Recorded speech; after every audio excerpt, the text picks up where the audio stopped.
welcome back. Thank you to everyone who has contributed to our word cloud.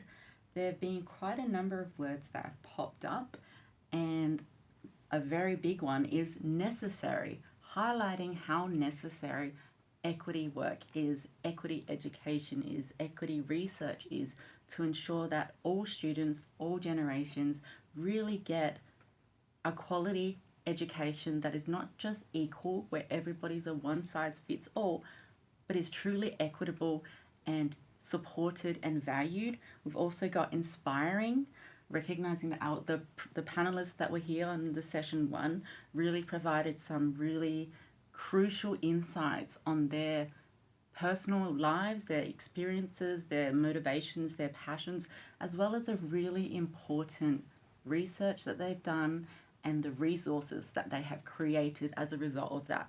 Mainly the Future You program, which, as Cameron mentioned, you're all able to access, and it really does support students and really does ensure that they get that individualized plan. Motivating, that's exciting to know that people online, you've joined us today to say you're motivated by this work, you're motivated by what we're sharing, you're motivated by the Women in STEM Ambassador Program and the discussions regarding diversity, equity, and inclusion throughout society, throughout our communities, having that representation, but also ensuring that children and people, students, educators really get that equity in support to reach their goals and potential. Hopeful, evidence-informed, unique, so many words that are so important. Leader inclusive awareness. Thank you so much to all of you for contributing to the word cloud. We'll be taking that on board and really appreciating any of your feedback. Also, don't forget that you can submit questions throughout this entire event, submit them.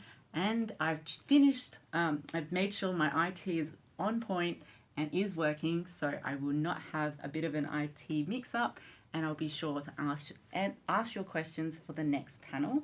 And so, to introduce the next panel, we are going to have a video we're going to have a short video to frame the next panel discussion. Thanks very much.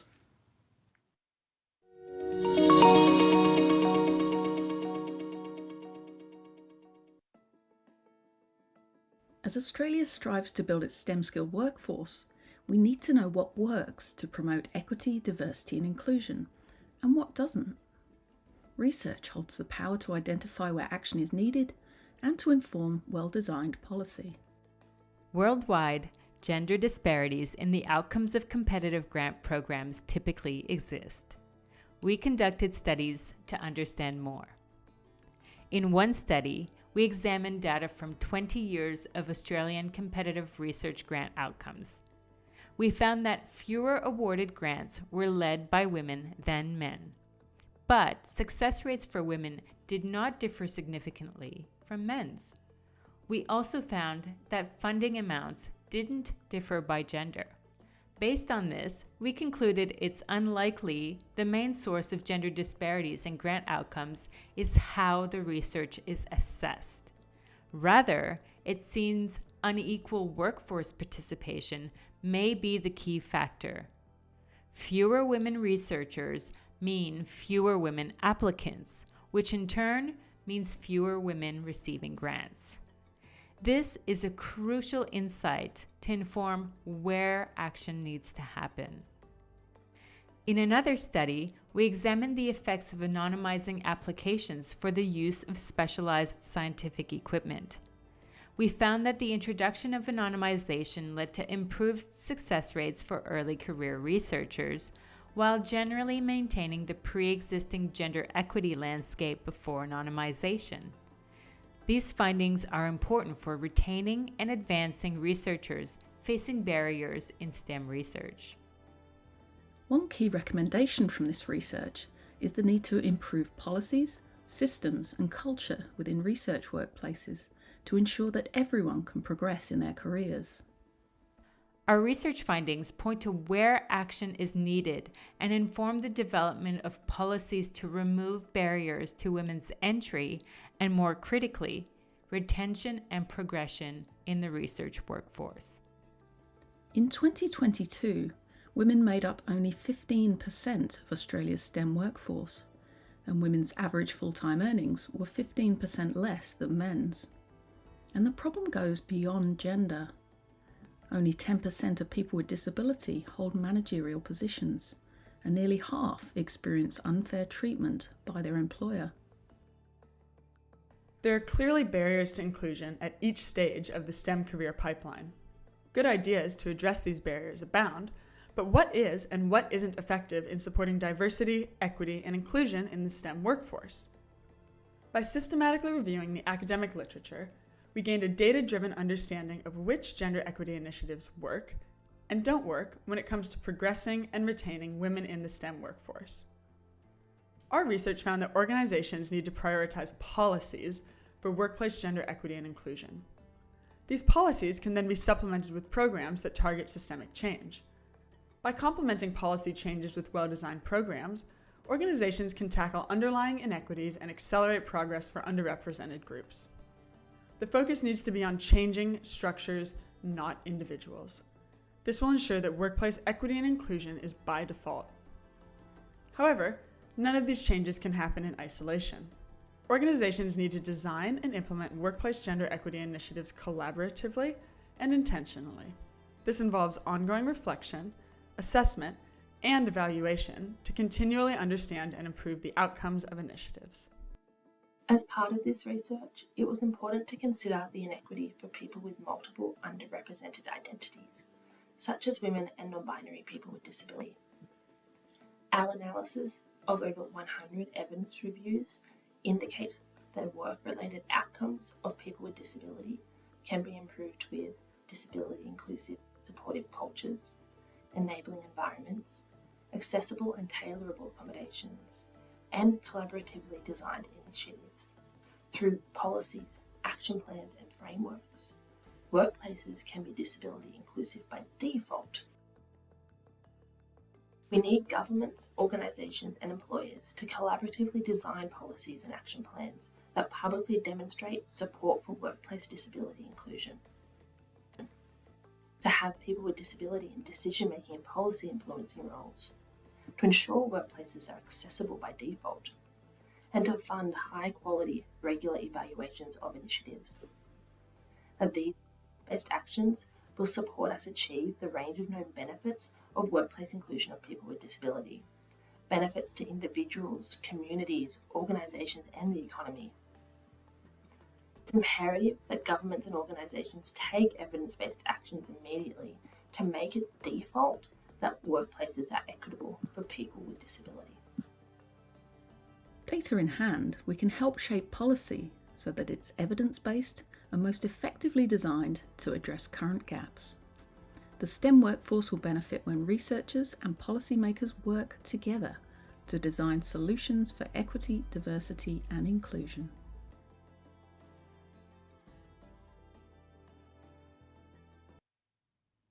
So we've just seen the importance of research in understanding what action is needed in shaping policy. To help us explore this more, I'm delighted to be joined by Padma Raman, the Executive Director of the Office for Women at the Department of Prime Minister and Cabinet, Dr. Richard Johnson, the Acting Chief Executive Officer at the Australian Research Council, and Associate Professor Lisa Williams, the Chief Investigator of the Women in STEM Ambassador Initiative at UNSW Sydney. Welcome to all of you. Thank you for being here today. So we have a number of questions we'd like to chat about and discuss. First question is to you, Padma. The Australian government recently released a national strategy for gender equality. Can you please tell us a little bit more about this strategy and what evidence you've played in shaping it?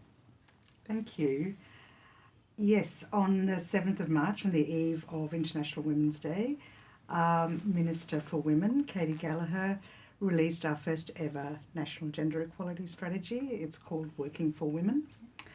The title very much recognises that the Equality Project has historically not done a great deal for women, and there's still a way to go, but recognises that gender equality will benefit all of us. it takes the view, it's a 10-year strategy, committing government to action, the Commonwealth government to action, both outlining the current actions and also the future actions that the Commonwealth will take. And it basically says there's 5 priority areas to be achieved to achieve gender equality. And the 5 priority areas are ending violence against women, paid and unpaid care, valuing unpaid care and balancing paid and unpaid care, women's economic security, women's health, and women in decision making and leadership. And it basically says we need to make progress against all of those areas before we can achieve gender equality.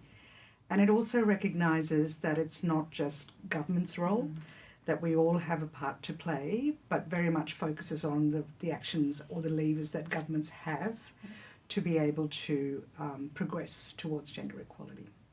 Thank you for that, Padma. In relation to what you've just shared, obviously there's been a lot going on around violence and that work, and the 5 different strategies, I guess they all come together to really advance gender equity in not just education, not just STEM, but all areas of our community. Have you experienced resistance? Have you or challenges for uptake around the strategy? And you did mention it's a 10-year strategy.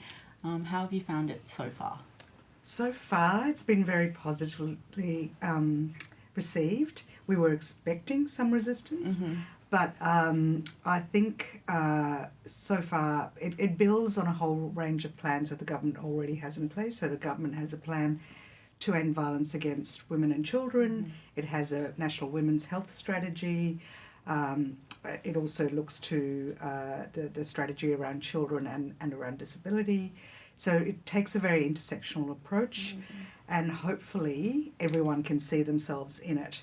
I think one of the most important things about why it's been well received is it says that a foundation upon which all of those 5 priority areas are based is gender norms and stereotypes.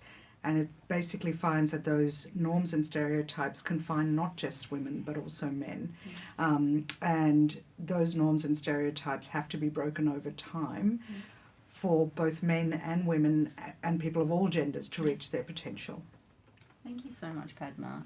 That's really appreciated in really highlighting the stereotypes, what is the society expects of a certain gender and gender identities, and the role of violence that I guess the society that we are in, and sometimes it's not exactly one thing or another, it's such a collection of things that really contribute to gender inequality and that violence, and then not having the economic empowerment, not having the sharing of resources at home and unpaid labour, and the studies related to having so much unpaid labour for even if you both work full time, and if you're in a heterosexual relationship, there's so much to that. The strategy spans over 10 years and really highlights so many components that contribute to how to access gender equality, and I've read a lot about it. It's a really great strategy, and it's motivating to know that, especially in today's climate with everything that has been happening. The next question I do have is for Lisa. Can you please tell us about what the research you've done has led to review about gender equity in STEM research funding and resources? Sure, thank you, Aki.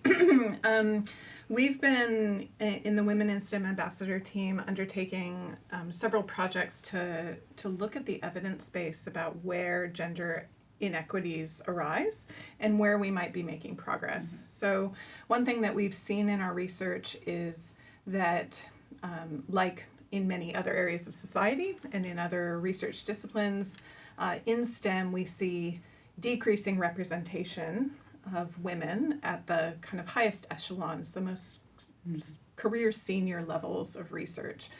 And so we've looked at this in the area of research funding and other broad workforce representation. And one of the key questions that we've been asking is whether inequities are arising due to maybe biases inherent in the process, for instance, of awarding research grants, or whether those inequities are are more systemic, are due to some of the stereotypes and norms about who does research. And in a nutshell, building on what was covered in the video, what we see is that fewer women, for instance, are receiving research funding from the two major grant funders, and I'm sure Richard will speak to this in a moment. So we do see fewer women receiving research grants, but that we see that those disparities, if you will, between men and women actually mirror the application rates, which in turn mirror the workforce participation rates. And so at least in our 20-year analysis of data, it appears that to really solve the question about women's representation in STEM, we need to work from that very ground level about increasing participation and try and create systems that help progress that over time. And break down the barriers to participation, Exactly. which there unfortunately are a lot of. Richard, how does the data-driven knowledge like this impact policy on gender equity for research councils like the ARC? Yeah, well, that's a fantastic question, Aki. So, as public servants, and the ARC is a public service agency, we have a number of public service values that we need to adhere to. One of them is impartiality, and it's a very important value actually because it does require us to provide policy advice and around evidence. So we need to be evidence focused. And so of course there's a strong appetite in the public service for very good data-driven research which can continually inform us, and we can think about the way we're delivering both policy advices or in the ARC's case, how we configure our programs and how they're operating, but also the effects that you're seeing coming through them. So we were very pleased to work closely with the office, the Ambassador for the Women in STEM's office, on the very important research project that they did, and we gave them access to data, our own data, so they could do that analysis.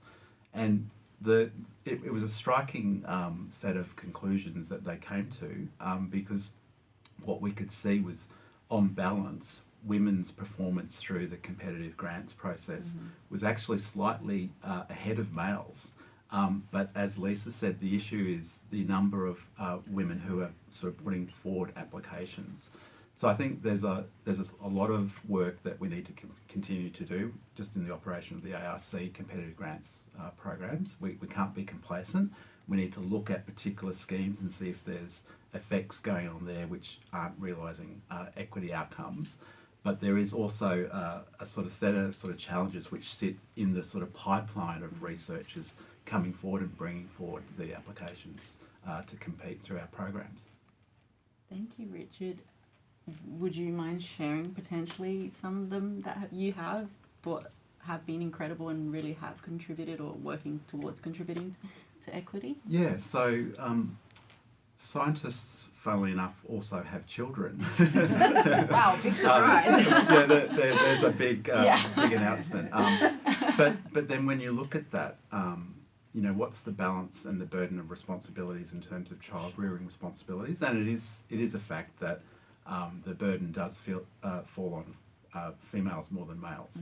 So a very important initiative that we put in place was because that can contribute to what would be a career break, and then if you're looking at a person's credentials in terms of assessing both the proposal that they've brought forward but their ability to achieve it, one of the things we do look at is, well, what's the track record of the individual? Now obviously we don't want women to be disadvantaged because of the child rearing burden falling on them. So we put in place an initiative. It's very much an opportunity for you to set out the career you've had where there's been breaks and explaining why that's the case, and that has really had a significant impact on the outcomes. What we're seeing is that women researchers been able to say, okay, well, I had 5 years off, that explains a break in my publication record.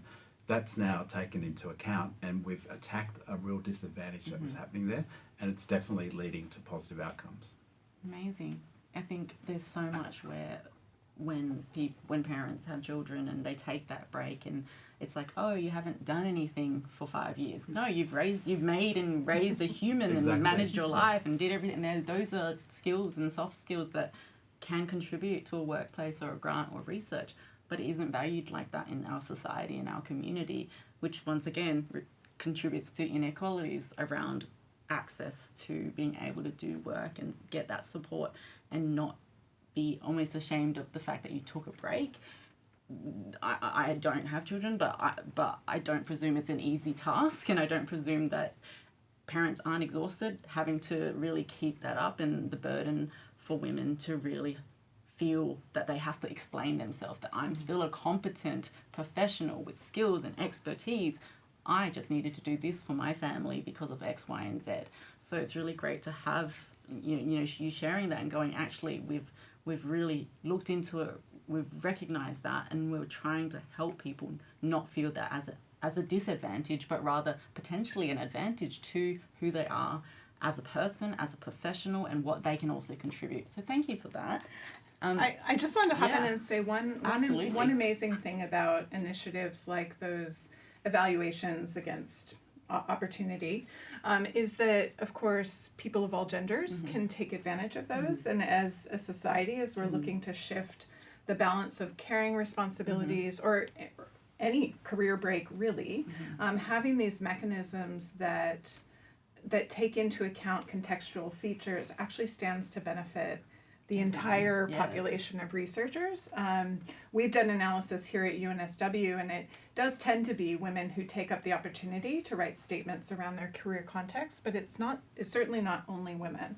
And I think as we see things like the gender equality strategy roll out over time, and as society shifts, hopefully, towards gender equity in a number of ways, and beyond gender, of course, that mechanisms like this actually serve to bring everyone to a level that where systemic biases are reduced. I think that's a really important point, because that mechanism, obviously, male researchers can see that they're not necessarily going to be disadvantaged if they decide to take up the opportunity to do more when it comes to rearing children. So that's a really important point, and it goes to the point that you made initially about what you're doing, and one of those elements is to really drive equity around gender norms and who does what. So it's a great point, Lisa. Yep. Yeah, and the government's also made quite significant changes to paid parental leave, hoping that both parents will take time off, and has announced paying superannuation on parental leave. While that might not sound significant, symbolically it's really important. Absolutely. It does make a difference, but it's also symbolically important. Again, it goes to that point that men can take that time off, or people of all genders can take that time off, and know that their superannuation is not going to be affected by it. Yeah, absolutely. And giving that people that opportunity to have something for their future in terms of superannuation, and not feeling that they haven't done anything right, or they've done something wrong, quote unquote wrong, in relation to whatever reason they might have a career break, not just children, illness, disproportionate. There's so much disproportionate illnesses that impact women or people from female genders, and so having that and knowing that practices in place are really empowering people to do what they need to do, what's best for them, without being quote unquote punished. Society does do that, unfortunately, media, everything. So having the research, having the policies, the practice in place really, I guess, gives us hope. And as you mentioned, like we're aiming towards gender equity and really driving the economic empowerment and the health equity and all the 5 pillars of that strategy to highlight how important this is. And it doesn't just benefit female genders, it benefits all people, all parts of society, because everybody benefits and has, family or everything like that, to really, really highlight and recognize the importance of equity for everyone in our society. So thank you for that. To Padma, I have the next question. You have extensive experience working in both research and government, sometimes very different worlds. Do you have any advice on how policymakers and researchers can effectively work together to collaboratively design policies and action plans? It's a really Very good easy question. question, yeah. It's so complex, but it's a really good question, because I have only been in my role in government, inside government, for since September last year, and before that I was running a research organisation on women's safety. And it's a fabulous research organisation, ANROSE, that does work on violence against women. But the focus for them was to try and get their research translated so that governments would take it up. And I know that a lot of research is research that people hope will be taken up by governments or will change policy or will change government practice. And this is a reflection after leaving. We did wonderful work on research translation at ANROSE. We would do webinars, we'd make the research understandable for people in lots of myriad different ways and creative ways. But one of the things I think I've thought about and reflected on since leaving and since being inside government and commissioning research or looking for research, is that it would be of great benefit for researchers to actually talk to government before or while they're designing their research, to actually find out what government wants. That shouldn't dictate research. I mean, researchers should be independent. But if they want to affect an area of policy, especially around inequality, it would be a really good idea to think about and to know what government's actually seeking and almost co-design it with government and with the people affected by that policy. One of the things I think is fundamental, and a lot of the research that led to the strategy was very much based on talking to the people most affected. So, using lived experience as much as you can. And I think that combination of where your research is aiming to go, and if it's government, having conversations with them as much as you would people affected by any change that you're seeking to make, I think is fundamental. And it's not done very much, and I think they're very different worlds, the academic world or the research world, even if it's not within an academic institution, is a long way from government, or people think it's a long way from government. But we're all people, and I think there's real benefit in much earlier collaboration, much earlier discussion on what are the questions that need to be answered to change the world in whichever way you want to change it, if that's what you want to do. And not all research needs to be research. I mean, you can have pure research, and it's really important to have pure research. But if you're seeking pure research to be taken up by governments, you really need to work with government fairly early to work out what they want, and then the format in which they want it. Because academic research can be dense, and when you've got to brief a minister, you've got to have dot points, and you've got to be able to translate what you've found into really accessible language that a politician can then go and further reduce or further make even more accessible. I'm not for 1 minute arguing that it shouldn't be evidence-based. I think evidence-based policy is always better policy. But I think there's great benefit in people coming together and collaborating more in finding solutions.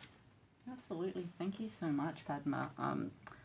I do a lot of work in co-design, lived experience work, violence prevention as a survivor advocate and activist, and I've always strongly expressed that no effective solutions can be developed without the people most impacted by them.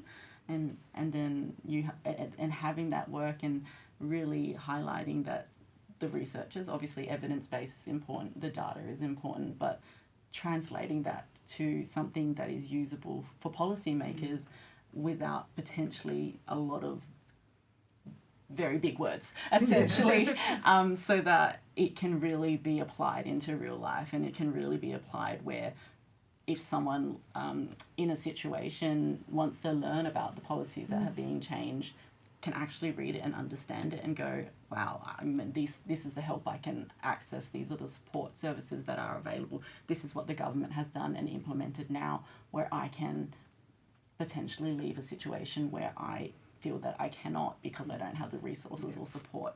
So highlighting that co-design and highlighting the importance and significance of researchers working with policymakers, working with government, and not in siloed situations where the whole incredible amount of research has been done, but then it doesn't or isn't utilised to the best of its ability, which is a shame because, you know, I'm sure researchers want your work to be utilised and really benefit the community and benefit any policy changes, any legislative changes to be made from that evidence that you've gathered.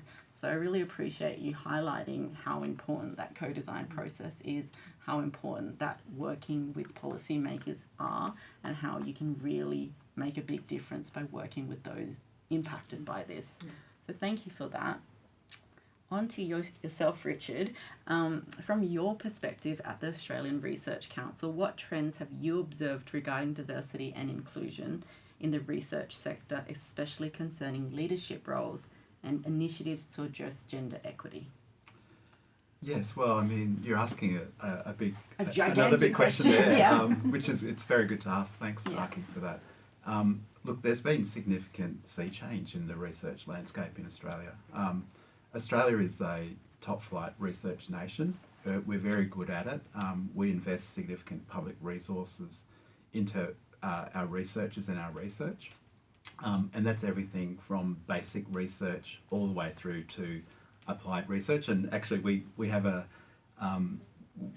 strong commitment to funding fundamental research because it sits at the bottom of everything that then becomes applied. But we also have a number of schemes which do bring partners together on purpose, and it's very much about getting the researchers with the end users and working in that through. It's a very important dimension of the research landscape.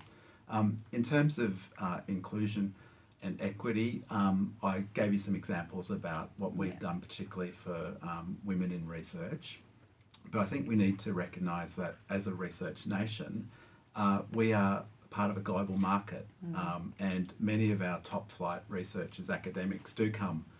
We've got many homegrown fantastic researchers, and we've also got many top flight researchers that we welcome from all around the world.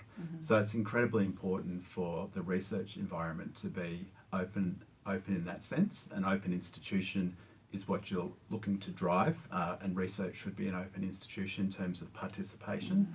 And a lot of universities have done so much significant work there. Some of the academies of science have done some very good work here. So the Australian Academy of Science put out a decadal plan in 2018 or 19, I can't remember which particular year, but it was on women in STEM, and it's a fantastic document. So there's lots of initiatives that are going forward. It's just the principle is just very clear. You need to be open to draw the best minds to do the best work. And if you can get that system in place, then you'll see that research flourishes, and it does become highly impactful in terms of both the basic research, but then the partnerships that you can build between researchers and non-researchers. Thank you so much, Richard. On the note of research, Lisa, your research has explored gender inclusion, but also, for example, disability workplace inclusion and gender and sexual minority inclusion. How does the data availability inform your research design? That's an excellent question. Again, a bit of a thorny one. You're throwing us some thorny ones here. So what we found in the research and in the broader work I do is that often non-binary or binary gender equity is the kind of the first port of call. Organizations, research entities tend to have fairly good reporting of often self-identified male versus female. Once you expand to other gender identities or other forms of diversity, the data becomes more and more sparse. And that's not necessarily a problem, except if you want to be extremely data-driven and evidence-based, because it's hard to argue that you have an inequity to solve if you don't have the data to demonstrate it. But one thing that we have done in our team is undertake a series of systematic reviews to look at the literature where evidence-based and evaluated initiatives exist. So where are the cases where we can establish what works and what doesn't to advance disability inclusion, for instance, or the inclusion of sexual and gender minorities. And so despite the fact that that type of data tends to be less accessible and it is much smaller than the evidence base, for instance, on binary gender equity, what we see are some great examples, and thankfully we're coming up with similar themes here around co-design, around careful evaluation, around designing those research questions early in the process so that we have the data we need to conclude at the end about what works. And often the broadest punchline that we see out of this type of data is that if change is going to happen, it needs to be aimed at the systemic level, at policies, and then backed up by maybe targeted programs. So Richard, you mentioning maybe there's a particular scheme within a funding agency that needs to be shifted to improve inclusion. So kind of balancing those two things. But at its core, I think we need to take a careful look as organizations and researchers about the availability of kind of the baseline data on which we're drawing conclusions about inequity and areas for improvement. And if we build that data carefully, we can be even more directed about our efforts. Thank you for that. As a non-binary, transgender, diverse person of colour who's also disabled, I thank you genuinely, because often we're left behind or we're an afterthought, and you know, a marginalised gender, like a marginalised gender, or marginalisation as a LGBTIQA person, marginalised as a person from a refugee background, and you know, chronically ill, disabled, neurodivergent, autistic, ADHD, and people go, whoa, that's just too hard. Like, we don't want it. Like, we want to help, but also it's a lot of work, and so there's so much small and little data to really that it doesn't encapsulate communities like mine or people like me who are multiply marginalised. So thank you. That is appreciated. Recognizing that obviously, you know, a lot of the work that it's done, it's a lot of binary gender because we are a very small proportion of society, but we are still a part of society. So it is greatly appreciated that this work is still happening and that recognition is really there, because, as you know, inclusion for LGBTIQA folks saves lives. You know, the recognition of that is so important, and so does all the gender equity policies and all the economic empowerment that support really enables everyone to benefit, all genders, all of our community, children, adults, older people, like the entire community. So it's so great to listen to all of you and all of your work and that commitment and that passion to really highlight that there is a lot going on in the world, and it's so great to have and know that this is happening and this work is happening. So I thank all of you sincerely. And Lisa as well, how do you integrate policy considerations into your research strategies and design? I think I would go back to echo what Padma raised earlier, which is the ideal, if the aim is for your research to inform policy, to have those conversations early and often as you're conducting research.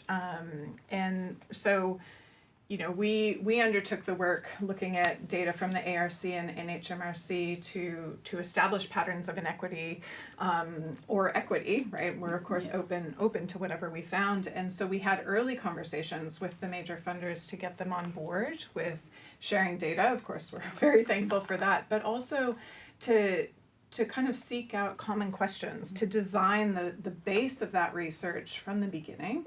And I think that that's really opened doors. So the best answer I have there is kind of know where you want to go from the start and let that inform your approach, so that you're collecting the data, analyzing the data, and then reporting that data in a way that is most likely to be received and understood. And it's not an easy process really to follow, especially from a traditional academic training. I think shifting that over my own career, shifting into this space from a kind of basic social psychology researcher into someone who's trying to lead work that does inform policy has been a bit of a learning curve. But that early and often approach is something that we try and do as much as we can. And I think the often is a good point too, because as you're doing your research, things change, right? And you might think you're working towards a hypothesis that actually changes as you're doing the research.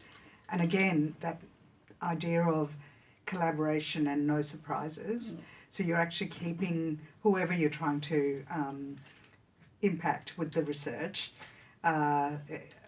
you're meeting with them often and you're talking about what you're finding often, it becomes less of a surprise at the end, especially if your research moves in Generally, directions. surprises are not a good thing in this space. So a common theme is communicate, work together, collaborate. You're not siloed. You can work together, and it strengthens things. That is really key, and I'd make this point from someone who's worked in the public service and academia. So, seeing both sides of the fence.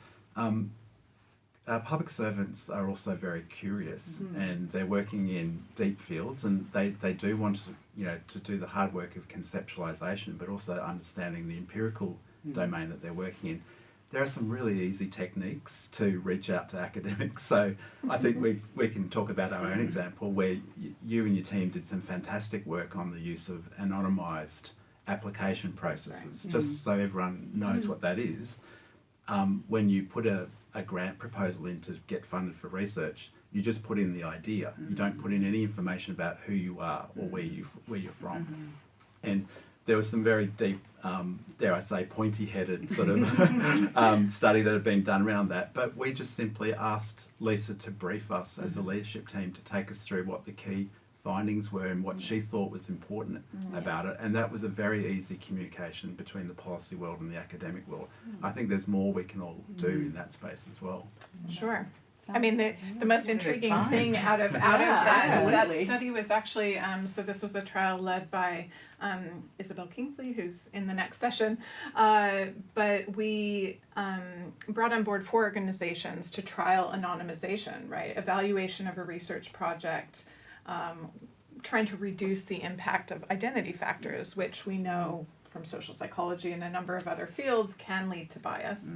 What we found when we got the data at the end was that on the gender equity front, none of the organizations had pre-existing gender inequities to fix, which is a lovely story for them. And one thing we did find, of course, was that anonymization didn't make things better or worse, really on the whole for gender. We did find some shifts in career seniority. So there was a case where early career researchers saw a benefit from anonymization. So it's certainly not that things are bias-free. Anonymization has its place, but one of the biggest lessons that we've taken away from that research is to know the data early, right? So maybe those organizations may have shaped their anonymization practice a bit differently had they known going in that they were actually sitting fairly well, especially respective to other things, on gender equity, right? So establish where you are before you put in an initiative is probably a good lesson. And sharing that insight with folks who are in a position to make policy, I think, is really valuable. Saying, let's put in place things to fix the problems that we're seeing, and not assume that there is a problem there before we have a look.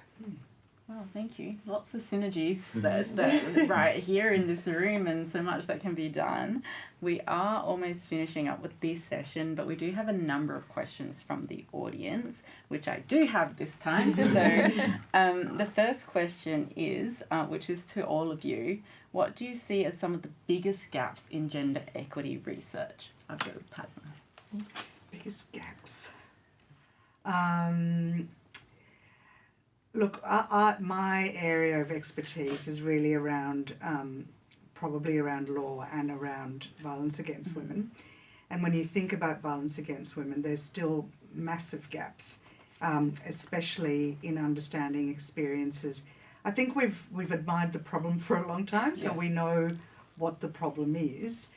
But with particular groups, intersectional groups, we know a lot less about what violence looks like in those communities, and how those people might access support or indeed justice.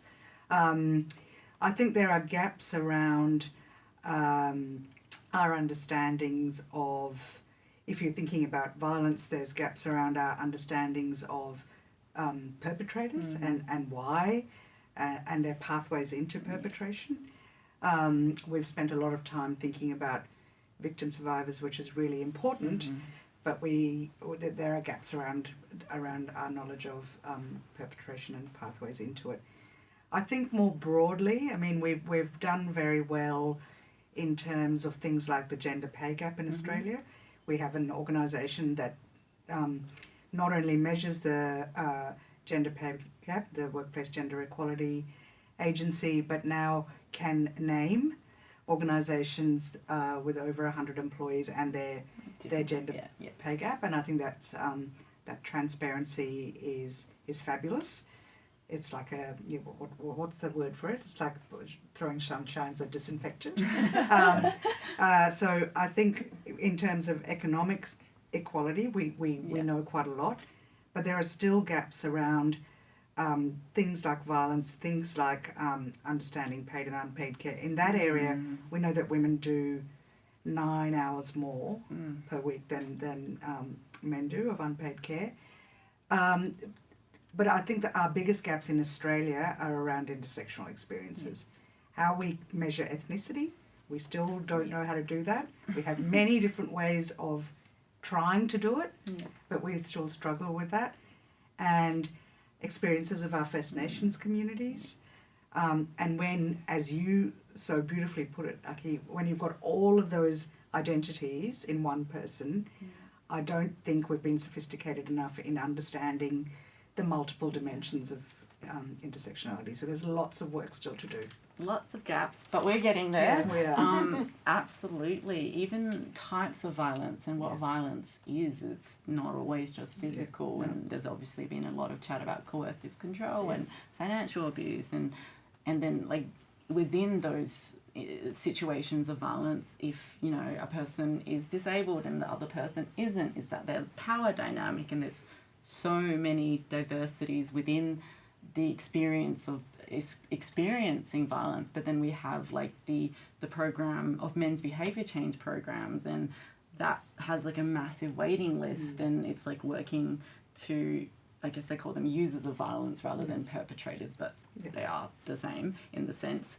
And it's so important to really go, okay, where to next in implementing that intersectionality and recognizing that it's not as straightforward as one marginalization of gender, of being a woman, but so many other things. If that woman has a disability, that woman can't speak English, is on a bridging visa, is, you know, so many other things. So we're getting there, I think, because even the discussion around intersectionality wasn't around 10, 15, 20 years ago. Absolutely. So thank you for highlighting that, because we can't fix a problem if we don't know what it is. Did any of you wanted to add to that question around gaps? Well, I mean, I think it's looking at the women in STEM sort of topic square on. Do we know, you know, from an 11-year-old female who's interested and curious in nature and is really driven to have a passion for STEM, we know that there's a cliff at a certain age, 12, 13, 14, where suddenly people are dropping out of STEM. So we know there's an issue there. And then at the other end, women in leadership roles in STEM. Now we've had the fantastic opportunity to support some of the really best scientists that we have in the world, who are female and Australian, and they are top flight international scientists who are playing leadership roles, and they're having an impact in their field. But we know that to get to that point, there are also challenges. So if you're just focusing particularly on women in STEM, you can see there's a holistic approach where the different parts don't necessarily contribute to one another, but there are very positives as well. From our own story in the ARC, we know that when women are coming forward with their proposals, that they're not being disadvantaged. But it's a question of how do you stimulate more women to stay in STEM to make it through to those leadership roles, which is just so important. Do we know what that cliff's about? Why don't we ask the expert? Not entirely sure we have time to answer that in detail, Padma. I think, look, the quickest answer is probably a function of stereotypes and norms, which you're well aware of, and how those are communicated, in education settings.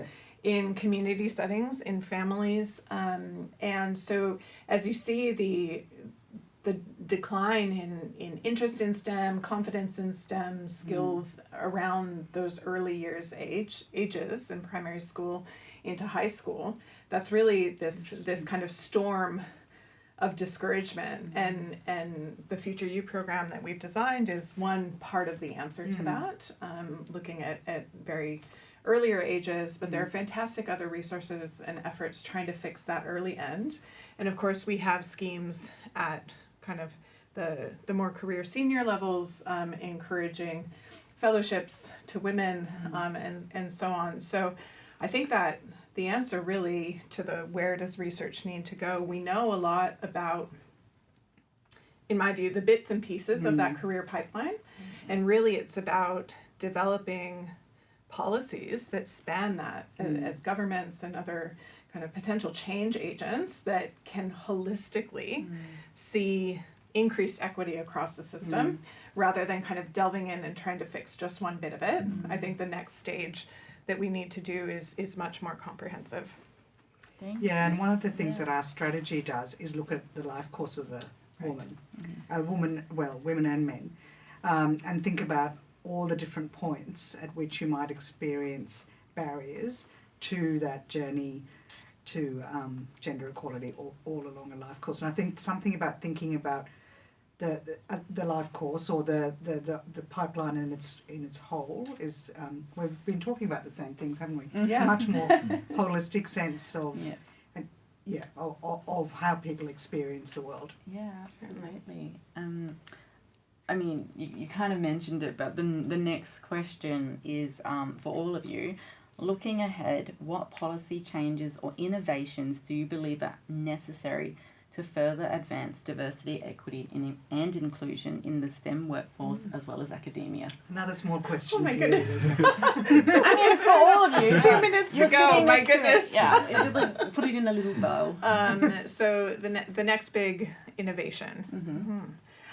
What I'll answer that with what I would love to see. Your ideal world. Yeah, the dream situation would be a synergistic approach between researchers and policymakers, something that is comprehensive and not gap filling to particular areas. I think that the time is ripe to move beyond just questions of gender equity. That does not at all mean that we have solved gender equity. But we are now in a place where we need to be talking about inclusion of all genders, of sexual minorities, of people from diverse cultural backgrounds, which, as you've highlighted, in Australia is not particularly strong. So I think the dream is a much more comprehensive approach that can both shift the systems and remove barriers for everybody, but go in and do pinpointed work where that's needed, and that all of that is data informed. Amazing. That's the dream. That is the Let's dream. go do it. Yes, absolutely. And hence the synergies even in this room itself and working together. Would you like to add something to that, Padma?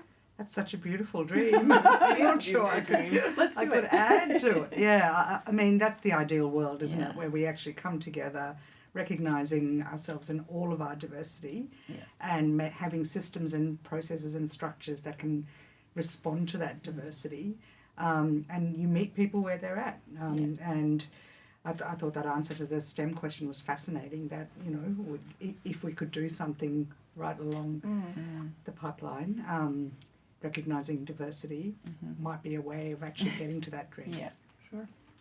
Well, I'll be a little bit more prosaic, but it is a very important point to make, that the government has asked us to work with the Department of Education on a review of the competitive grant scheme that we run. And so it's a great opportunity for us to be in listening mode. One of the areas that we are very interested in is exactly that question, is how inclusive are our schemes, and are there barriers that are unduly impacting particular segments of the community, the research community.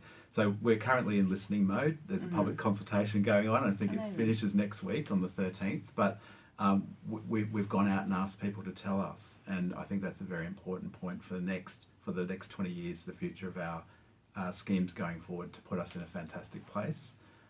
just to round it back to my point before, as a research nation, research is incredibly international activity, and we do grow our own great researchers here, but we also attract the best minds from around the world. So we need to be a very attractive proposition to the rest of the world. And I think this is an important opportunity just for our small piece of that to get it right going forward. Thank you so much, Richard, Padma, Lisa, for your wonderful insights, the dream ideal world on advancing diversity, equity and inclusion in Australia, around the world, all that work. So yeah, thank you so much for being here today, for sharing all those really important insights, for making me feel seen. I really appreciate that.